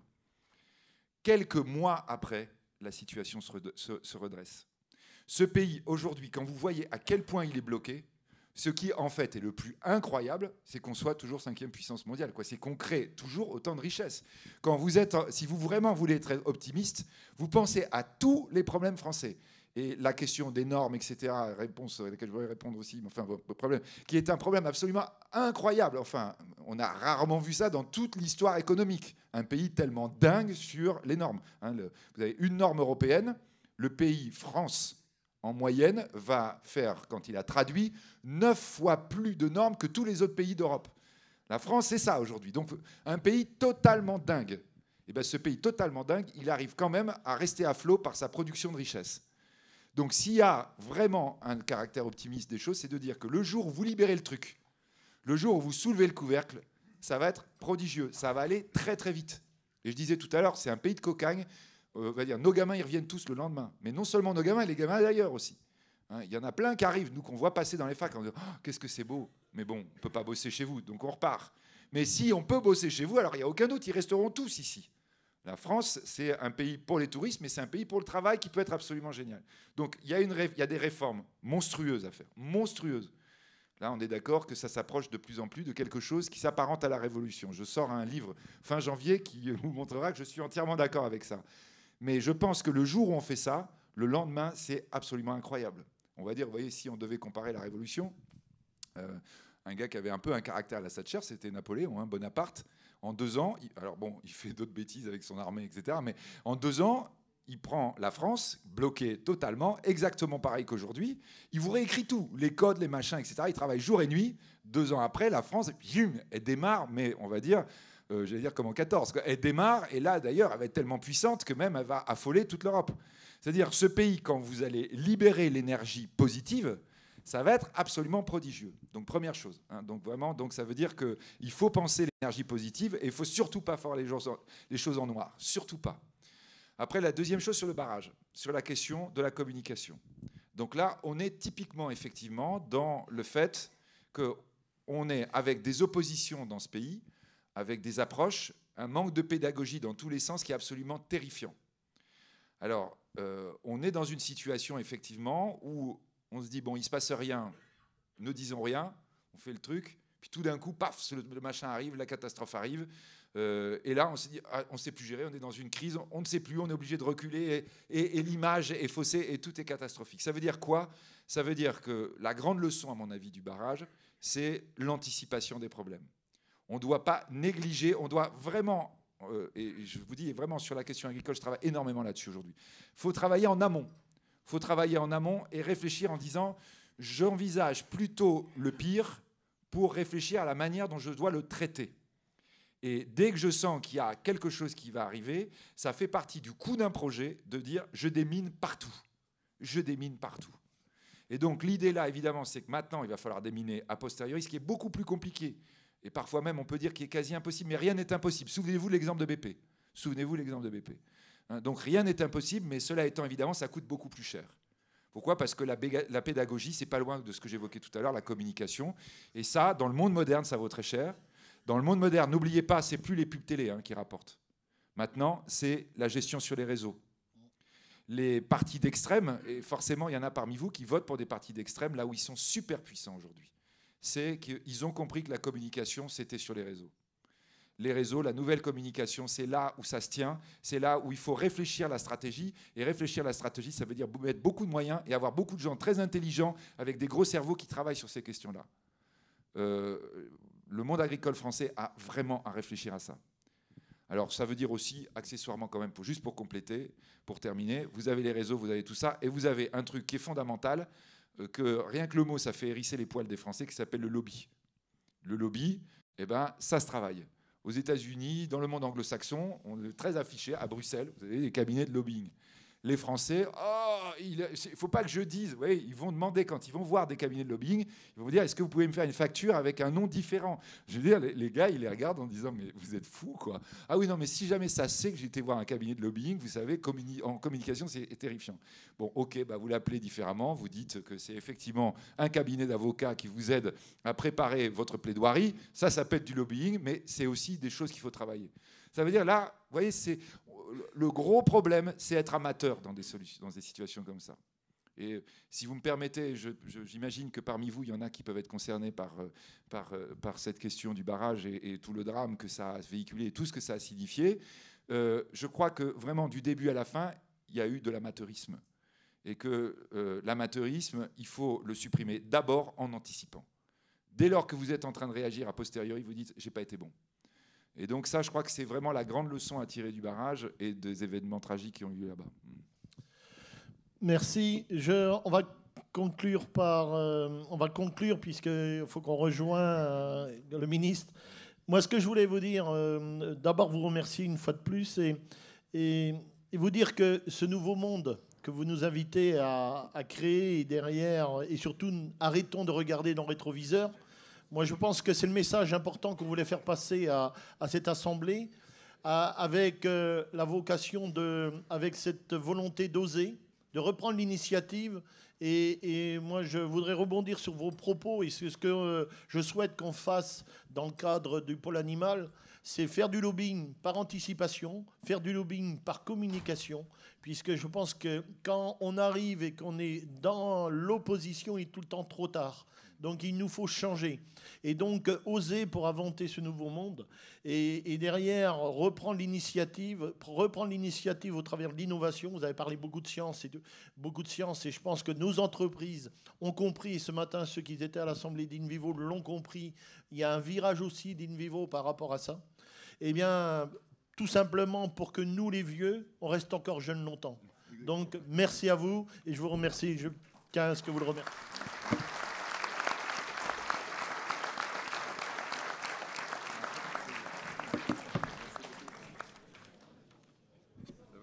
Oui, très bien. Dis-nous, c'est exactement. Vous êtes cordialement invité au cocktail où vous étiez tout à l'heure, 18h30, et le ministre de l'Agriculture sera présent.